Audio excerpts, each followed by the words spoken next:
Now, Republicans in Arkansas have just passed their own form of Sharia law by forcing women to essentially have to tell men that they planned on getting an abortion. Now, a recently passed bill, HB 1566, according to the Huffington Post, is a provision under the Arkansas Final Disposition Rights Act of 2009. Now, it states that in a matter of a person's death, family members have to agree on what to do with the deceased person's body. I think that's a little bit intrusive. Hey, man, we're passing a law to make sure that you all have to agree on what to do with somebody's body. Again, weirdly intrusive. But there's, I think, a purpose to this. And it gets to 1566. Because it actually includes aborted fetuses into that act.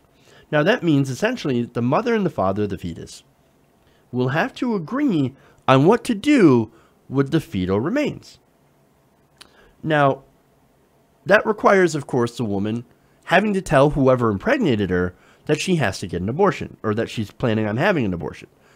And then they both have to agree on what to do with the remains. Now, what happens if there's no agreement? What happens if you can't agree with the remains? Are you no longer allowed to get an abortion? I don't know. That seems like, you know, look, maybe if it looks like they can't agree, they're not allowed to get an abortion. I don't know the specifics of this. But it seems like a situation like that could happen. Now, not only that, but this law would obviously apply to women impregnated by abusive partners and those impregnated through rape and sexual assault. Now, for girls under 18, of course, the decision of what to do with the fetal remains will be deferred to parents or guardians. That's fine. Look, this is a bit problematic. Basically, the state of Arkansas is saying you can't get your abortion without going through this extra hoop we just invented. And so you have to tell your partner, husband, boyfriend, one night stand, rapist, or whatever, molester, that you plan on getting an abortion, and then you both have to work together to come up with a plan to deal with the remains. Again, super intrusive. They're saying, no. It's not about stopping abortion. No. All we're doing is we're just putting some fetal tissue requirements into a law. That's all. Nobody's infringing on your right to an abortion. That's fine. You could technically still get one, even though we really don't want you to here in Arkansas. But a barrier is a barrier. Hey, man, we know what you're doing. Do you think this is going to stop all abortions? No. Do you think that making a woman ask her, her rapist in the most extreme circumstance what to do with the fetus?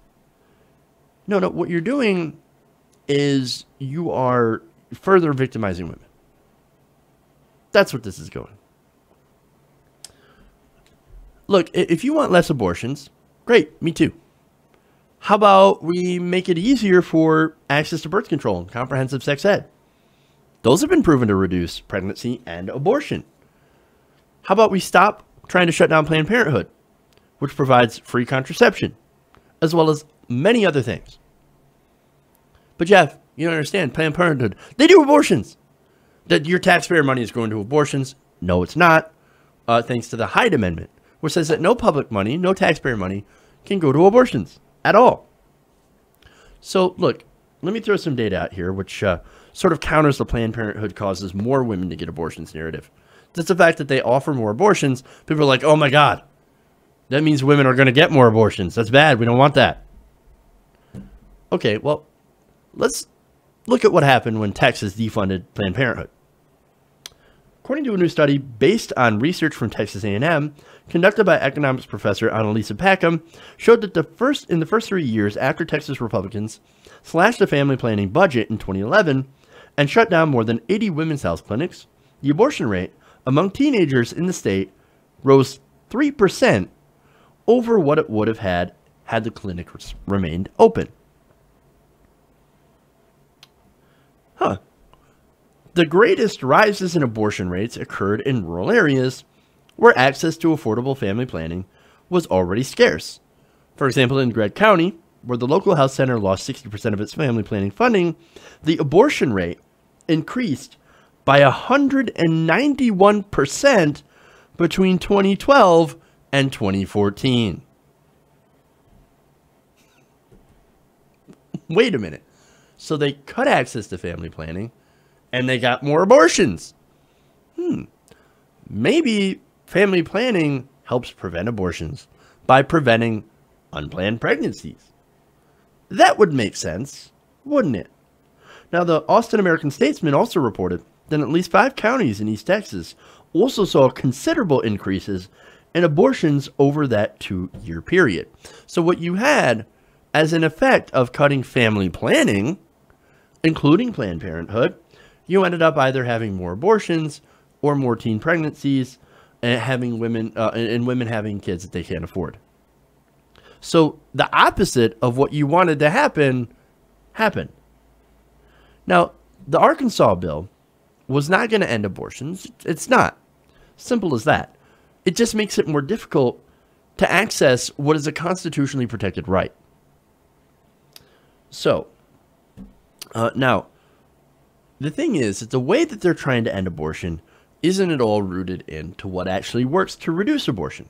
What this really entails is just giving men more control of a woman. That's it. Now, if you're pro-life, you would actually want to support, ending abortion by making sure that women have access to family planning. So that if they do have a child, they can do it on their own terms and actually have the finances to pay for it. So they wouldn't have to consider abortion through financial means or because of financial means. Now, look, women who have abortions, I think a lot of them that do it, they don't do it because they like having abortions or because they really want to. It's a difficult decision. It's because either they never wanted a child, or they had gotten raped or molested, or they decided that, hey man, we just can't handle it financially. It's going to be too much of a strain on our budget. We can't afford it.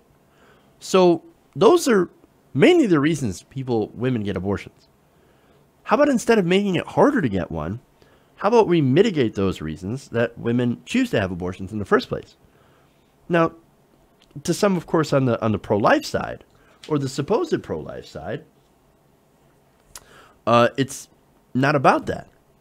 It's actually about more control. It's actually about religion. It's making sure to press upon people Christianity. I'll get news for you. The Bible actually supports abortion and tells you how to do it.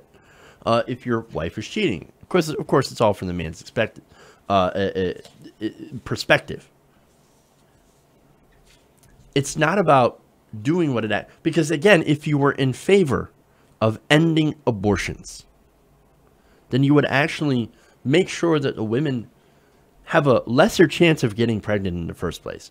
And we've already figured out ways to do that, to reduce the unintended pregnancy rate. We already know what works. They already know what works, and they refuse to do it because it's not about being pro-life. It's all about being pro-birth. It's all about being pro-religion. And it's all about, of course, making sure that they deny women a choice over their own bodies.